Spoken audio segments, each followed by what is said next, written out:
Hello viewers, welcome back to my channel Home2Hotel Recipes. இன்னைக்கு நம்ம இந்த வீடியோல இட்லி தோசைக்கு தொட்டுக்கிற மாதிரி கருவேப்பிலை பொடி எப்படி பண்றதுன்னு பார்க்க போறோம். இந்த பொடி வந்து வீட்ல இட்லி தோசைக்கு சட்னி இல்லாத நேரங்கள்ல ரொம்பவே நமக்கு யூஸ்ஃபுல்லா இருக்கும். இதுல வந்து கருவேப்பிலை சேர்த்துருக்கோம். அதனால உடம்புக்கு ரொம்ப நல்லது. குழந்தைங்க எல்லாம் கருவேப்பிலை சாப்பிட மாட்டாங்க. இந்த மாதிரி செஞ்சு கொடுத்தீங்க அப்படின்னா அவங்கள ஈஸியா சாப்பிட வச்சிடலாம். இது எப்படி செய்யறதுன்னு பார்ப்போம் வாங்க.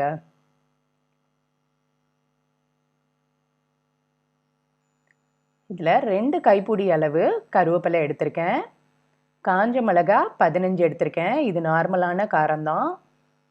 உளுந்தம்பருப்பு 1 உலக்கு எடுத்திருக்கேன். கடலைப்பருப்பு 1/4 உலக்கு.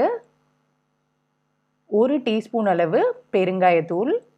கல்லுப்பு 2 டீஸ்பூன் அளவு. இது பெரிய ஸ்பூன், 2 டீஸ்பூன் அளவுக்கு கரெக்டாக இருக்கும். இப்போ இது எல்லாத்தையுமே நம்ம தனித்தனியாக ட்ரை ரோஸ்ட் பண்ண போகிறோம். இப்போ முதல்ல உளுந்தம்பருப்பை ட்ரை ரோஸ்ட் பண்ணிக்கிறேன். அடுப்பை மீடியம் ஃப்ளேம்லேயே வச்சுட்டு லைட் ப்ரௌன் கலரில் வர வரைக்கும் நம்ம ரோஸ்ட் பண்ணணும். இப்போ எல்லாத்தையுமே நல்லா ட்ரை ரோஸ்ட் பண்ணுறனால நமக்கு வண்டு வராமல் இருக்கும். பாருங்கள், லைட் ப்ரௌன் கலரில் வந்துடுச்சு. இப்போ அதை மாற்றிட்டு அடுத்து கடலைப்பருப்பு போட்டுக்கிறேன். இது எல்லாத்தையுமே தனித்தனியாகவே ஃப்ரை பண்ணுங்கள், அப்போ தான் ஒரே மாதிரி ஃப்ரை ஆகிருக்கும்.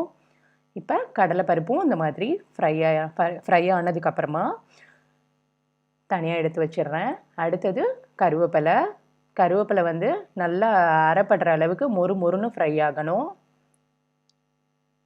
கருவேப்பிலை நம்ம ஹேர் க்ரோத்துக்கு ரொம்ப நல்லது.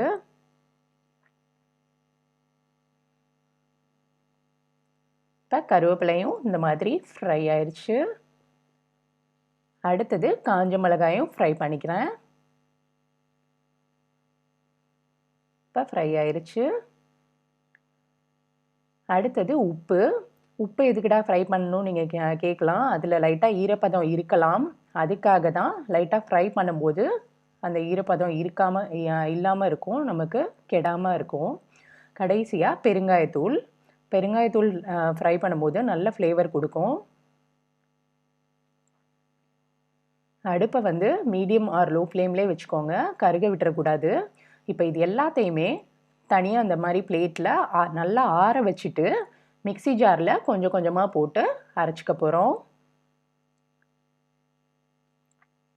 இப்போ நல்லா ஆறிடுச்சு.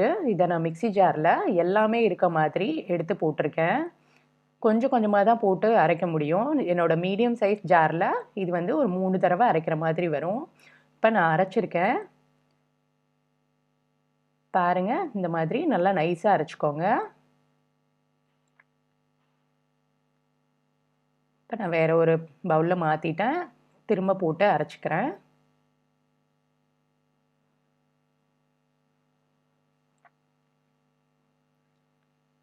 இப்போ திரும்ப அரைச்சாச்சு. இந்த மாதிரி எல்லா மாவையும் எல்லாத்தையும் அரைச்சிட்டு கடைசியாக அந்த மாவு ஃபுல்லாக மிக்ஸ் பண்ணிடுங்க.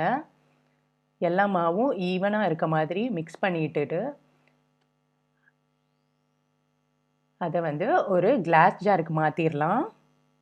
இப்போ இந்த மாதிரி ஒரு கிளாஸ் கண்டெய்னரில் நம்ம 6 months வரைக்கும் ஸ்டோர் பண்ணி வச்சுக்கலாம். நம்ம வந்து ஒவ்வொரு தடவையும் ஸ்பூன் தனியாக போடாமல் இதிலே ஒரு ஸ்பூன் போட்டு வச்சுருங்க, அப்போ தான் ஈரம் படாமல் இருக்கும். இந்த மாதிரி 6 monthsலேருந்து ஒரு 1 year வரைக்கும் யூஸ் பண்ணலாம். தண்ணி படாமல் மட்டும் பார்த்துக்கோங்க. இதை வந்து நல்லெண்ணெய் அப்படி இல்லை அப்படின்னா நெய் போட்டு மிக்ஸ் பண்ணி இட்லி தோசைக்கு சாப்பிட்டா சட்னி இல்லாத குறையே நமக்கு தெரியாது. இந்த கருவேப்பிலை பொடியை எல்லோரும் ட்ரை பண்ணி பார்த்துட்டு கமெண்ட்டில் சொல்லுங்கள் எப்படி இருந்ததுன்னு. இந்த வீடியோ உங்களுக்கு பிடிச்சிருந்தா லைக் பண்ணுங்கள், உங்கள் ஃப்ரெண்ட்ஸ் எல்லாருக்கூடையும் ஷேர் பண்ணுங்கள். நம்ம சேனல் பிடிச்சிருந்தா சப்ஸ்கிரைப் பண்ணி வச்சுக்கோங்க, Home2Hotel Recipes சேனலை. இன்னும் இந்த மாதிரி டிஃப்ரெண்ட்டான ரெசிபீஸோட அடுத்த வீடியோஸில் உங்களை நான் பார்க்குறேன். தேங்க்ஸ் ஃபார் வாட்சிங். பை.